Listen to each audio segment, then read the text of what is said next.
바울지에 주의 영원하신 팔 함께 하사 왕성하의 뜻이니 어느 곳에 가든지 여부하지 않으려 주의 팔을 의지하리라 세상 친구들 나를 보여 예수를 함께 동행하므로 주의 은혜가 충만하리니 주의 영원한 팔을지에 주의 영원하신 팔 함께 하사 왕성마을 붙드시니 어느 곳에 가든지 영원하시 않으며 주의 팔을 의지하리라 나의 믿음이 연약해도 주의 위한 힘을 주시며 위대할 때도 담보하시는 주의 영원한 팔을지에 주의 영원하신 팔 함께 하사 왕성마을 붙드시니 어느 곳에 가든지 영원하시 않으며 주의 팔을 의지하리라 묻지 못한 것 주께 없으니 나의 일생을 주께 맡기며 나의 모든 짐 대신 지시는 주의 영원한 팔을지에 주의 영원하신 팔 함께 하사 왕성마을 붙드시니 어느 곳에 가든지 영원하시 않으며 주의 팔을 의지하리라. 주님 우리 피난처가 되십니다. 우리 소망이 되십니다. 우리 생명이 되십니다. 주 안에는 좋은 일이 있습니다.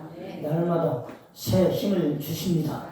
얼굴들 보면서 인사들 하늘 소망 갖고 사세요. 하늘 소망을 사세요. 하나로 은혜로 사세요. 은혜로 사세요. 믿음으로 사세요. 사세요. 기도의 힘으로 기도의 사세요. 힘으로 사세요. 건강하세요. 더욱더 건강하세요.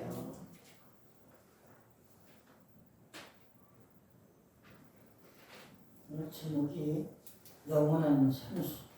한번 같이 합니다. 영원한 생수. 영원한 생수. 사무엘하 23장 13절부터 17절 말씀입니다. 다시 한번 하죠. 영원한 생수. 영원한 생수. 본문 말씀은 다윗 왕이 이스라엘을 이끌고 있을 때 블레셋과 전쟁할 때이에요. 어느 날 다윗이 아둘람 그래서 블레셋이 점령하고 있는 그의 고향 베들레헴을 바라보고 있다가 갑자기 갈증이 난 거예요. 그래서 다윗은 사나운 마음을 가지고 베들레헴 산 겉에는 우물물을 한번 마셨으면 좋겠다. 독백을 한 거죠. 근데 옆에 있던 세 용사가 이 말을 듣고 서로 의논한 후에 칼을 빼들고 적진 속으로 뛰어들어간 거예요. 그들은 피나는 싸움을 하고 베들레헴 성민 곁에 그 우물물에서 물을 길어서 다윗 왕에게 가져왔습니다. 세 용사는 수많은 적군들과 싸워가며 물을 길어왔으니 생명을 건 거죠. 얼마나 많은 피를 흘렸겠어요. 다윗은 피처생이가 된 세 용사를 그 모습을 보고는 결코 이 물을 마실 수가 없다고 하면서 하나님 제단에 부어드렸어요. 이 물은 자기들의 생명을 돌아보지 않고 적진 속에 들어간 그의 사랑하는 부하들의 피였기 때문에 그래. 오늘 이 말씀을 통해서 몇 가지 교훈을 받을 만한 것을 전하면서 은혜를 받겠어요. 첫째, 베들레헴의 물을 찾는 다윗의 모습은 바로 온 인류의 모습이라는 거예요. 베들레헴의 우물물을 갈망하는 다윗의 모습에서 저와 여러분들의 모습을 발견하는 이 시간이 되어지기를 주의 이름으로 간절히 축원합니다. 아멘. 우리 모든 인간은 물을 찾는 존재예요. 에덴 동산에는 네 강물이 흘렀어요. 요한계시록에 기록된 천국의 모습은 생명강이 흐르는 곳입니다. 물이 없는 것, 그것이 바로 지옥이고 악한 영들이 활동하는 곳이라는 거죠. 지옥은 바로 물이 없는 곳입니다. 지구의 3분의 2가 바다로 이루어져 있으며 인구의 고대 문화는 강을 중심으로 이루어졌어요. 한강, 우리나라의 근원이죠. 문화 중심으로. 나일강도 마찬가지. 허디슨강도 마찬가지입니다. 인류 최대의 저주는 강과 저주예요. 기근이죠. 강, 기근. 지구촌 곳곳에 지금 강과 기근이 있고 기아에 허덕이고 있습니다. 사람의 육체는 70에서 80%가 물로 형성되어 있어요. 그게 물이 있어야 생명이 사는 것처럼 흙으로 지은 받은 인간도 물이 있어야 된다는 거예요. 물이 없으면 살 수 없어요. 사람은 물을 많이 마시면 마실수록 건강하다는 주장도 있죠. 하루에 20리터는 마셔야 된다고 그러죠. 성서가 우리에게 주는 말씀은 육체만 물이 필요한 것이 아니라 영혼도 물을 마셔야 된다는 거예요. 시편 42편에서 기자는 목마른 사슴이 시냇물을 찾게 갈급한 같이 내 영혼이 주를 찾게 갈급한다고 그렇게 고백을 하고 있어요. 사람은 육체의 갈증만 느끼는 것이 아니라 영혼의 갈증도 느낀다는 거예요. 이사야는 말하기를 너희 목마른 자들아 물로 나오라. 돈 없는 자도 오라. 너희는 와서 돈 없이 값없이 포도주와 젖을 사라고 그렇게 말을 했어요. 오늘 여러분들이 하나님의 전을 찾아온 것은 왜 왔느냐? 영혼의 물을 마시러 온 거예요. 영혼은 생수. 요한복음 4장에 보면 수가성 우물가에 어떤 여인이 물을 길러 나왔어요. 예수께서 그 여인에게 이렇게 말씀하셨어요. 내가 먹는 이 물은 먹으면 다시 목마름이 아니와 내가 네게 주는 물은 한 번 마시면 다시 목마르지 아니하리라고 그렇게 말씀하셨어요. 인간이 세상에서 구하는 물 중에 깨끗한 물도 있어요. 그러나 예수님이 주시는 영원한 생수가 또 있다는 거예요. 인간이 구하는 물은 육신은 만족할 수 있게 하지만 영혼은 만족하게 할 수가 없어요. 우리 영혼을 만족하게 하는 것은 예수님께서 영원한 생수를 주셔야 된다는 거예요. 요한복음 7장 37절에서 주님께서는 이렇게 말씀하셨어요. 내게 와서 마시라. 나를 믿는 자는 성경 이름같이 그 배에서 생수의 강이 넘쳐나리라. 그렇게 말씀하셨어요. 생수는 곧 그를 믿는 자들이 받을 속량을 말씀하시는 거죠. 그 옛날 다윗 왕이 베들레헴 성문 곁에 있는 우물물을 사먹어 갈망한 것처럼 오늘 우리들도 성령 받기를 사먹어 갈망하고 갈급해야 한다는 거죠. 오늘 인간의 모든 비극은 인간들이 영혼의 물을 마실 생각을 하지 않고 육신의 물만 마시려 하기 때문에 문제가 있어요. 모두가 보이는 육신만을 위해서 살아가기 때문에 이 땅에 모든 문제들이 생겨나게 됐다는 거죠. 그러나 영혼의 갈증이 해결돼야 모든 문제가 해결될 수 있다는 거예요. 수가성의 사마리아 여인은 예수님을 통해서 영혼의 생수를 마신 후에 물덩이를 다 버려뒀어요. 그리고 변화받는 여인이 됐어요. 이것은 은혜를 받으면 세상의 모든 문제는 자동적으로 해결된다는 것을 의미하고 있다는 거예요. 내일 영원한 생수 마시며 사는 여러분들이 되어지기를 주의 이름으로 간절히 축원합니다. 첫째, 다윗이 갈증을 해결하기 위해서 자신을 희생한 새 용사는 예수 그리스도의 희생의 모습을 우리에게 보여주고 있어요. 새 용사의 모습이 예수님의 모습이라는 거예요. 예수님께서는 2000년 전에 온 인류의 갈증을 해결하기 위해서 베들레헴 말구에 오셨어요. 베들레헴에 운문을 떠서 온 인류에게 마시게 하시려고 주님은 오셨다는 거예요.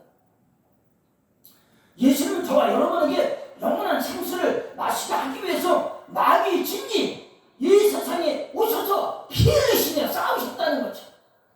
마침내 예수님은 우리 죄를 대신하시고 십자가에서 물과 피를 다 쏟으셨습니다.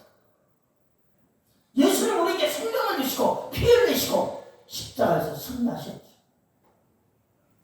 예수님께서 흘린 보혈의 피는 바로 저와 여러분들이 마시는 영적인 생명수라는 거예요. 출애굽 15장을 보면 이스라엘 백성들이 수르 광야에 이르렀을 때 갈증이 심해서 견딜 수가 없었는데 물을 발견했어요. 그러나 그 물은 써서 도저히 마실 수가 없었어요. 그러나 모세가 하나님께서 지시하신 대로 한 나무를 꺾고 물에 던져 놓으니 쓴물이 단물로 변화됐다고 그렇게 성경은 기록하고 있죠. 많은 성서학자들은 그 나무는 십자가를 뜻한다 그랬어요. 예수님의 십자가. 여러분 인생은 말해요. 쓰디 쓴 말과 같은 게 인생이에요. 그러나 거기에 예수님의 십자가를 던지면은 영원한 생수로 변화되어진다는 거죠. 쓰디쓴 인생에도 십자가의 보혈로 문들어서 아름다운 생으로 변화되는 여러분들의 삶이 되어지기를 주의 이름으로 간절히 축원합니다. 예수께서 47장을 보면 성전 문지방에서 생수가 스며 흐르는데 그 물이 흘러가지고 바다로 들어갑니다.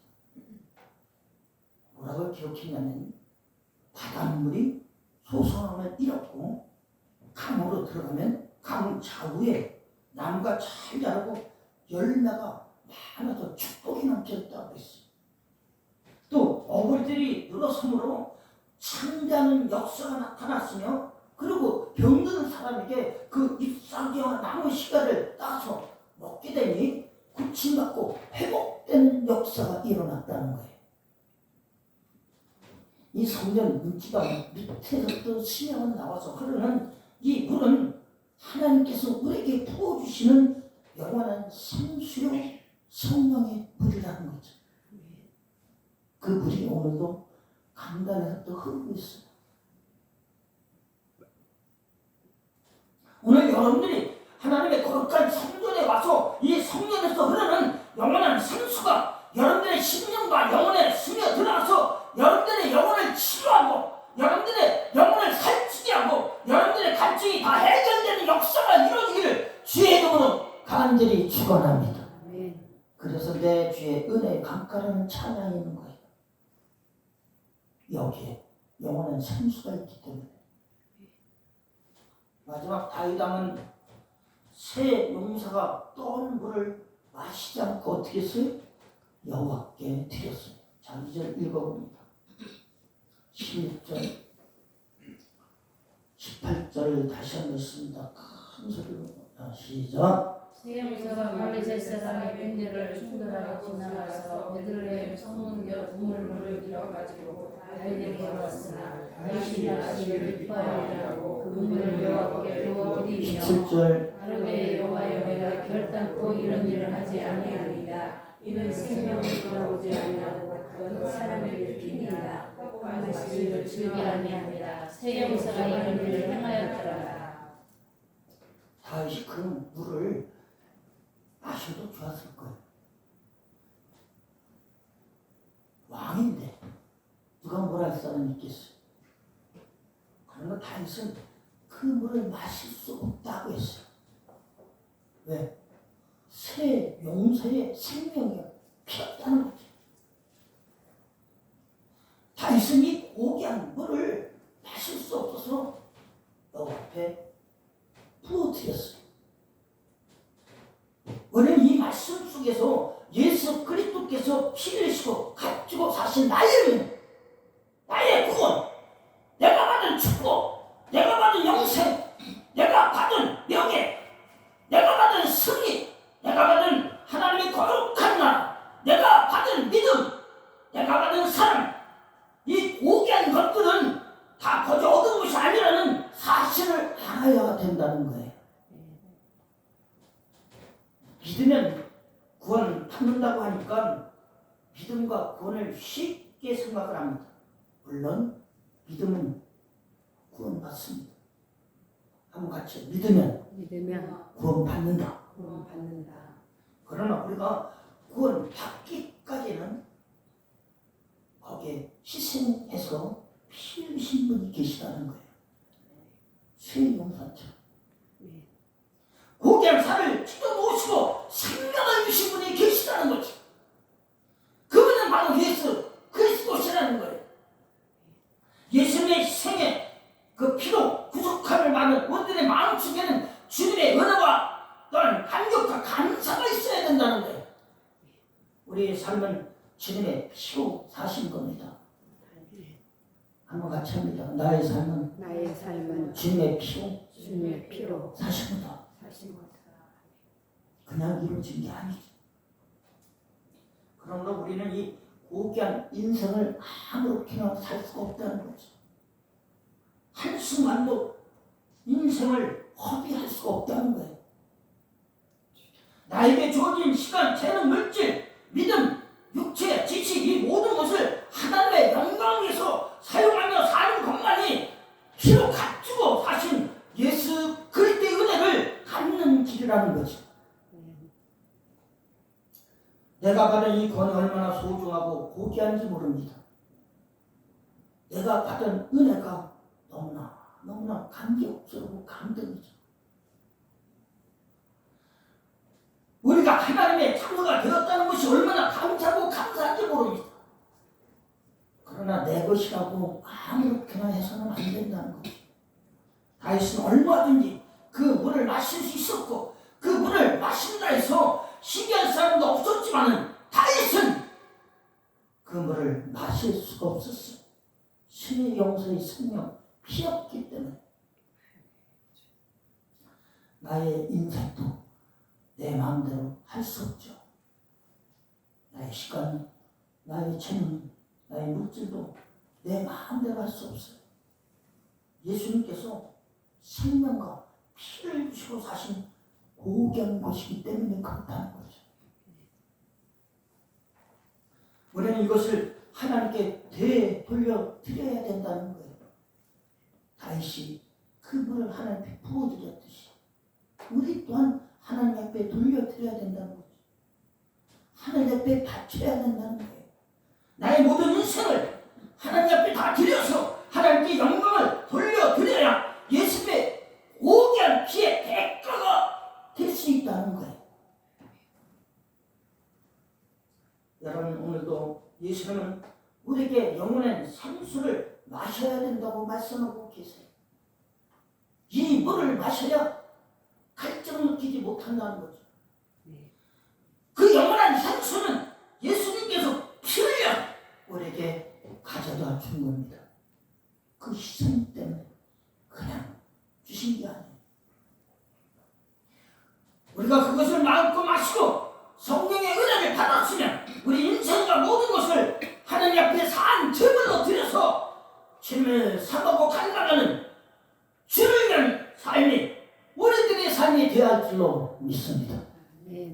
날마다 영원한 생수하시고 생에 다하는 그날까지 고귀한 그 생명 하나님 앞에 다 드리면서 사는 여러분들이 되어지기를 주의 이름으로 간절히 축원합니다. 내 주의 은혜가 함께하고 찬양합니다.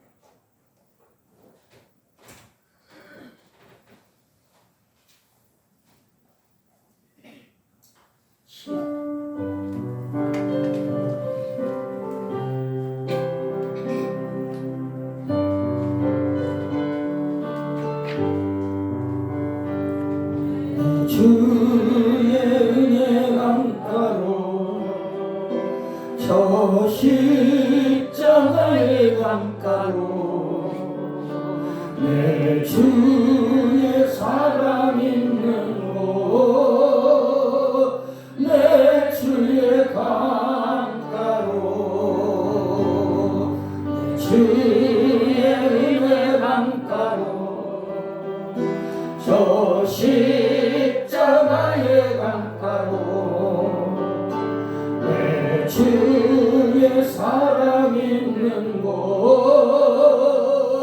내 주의 강가로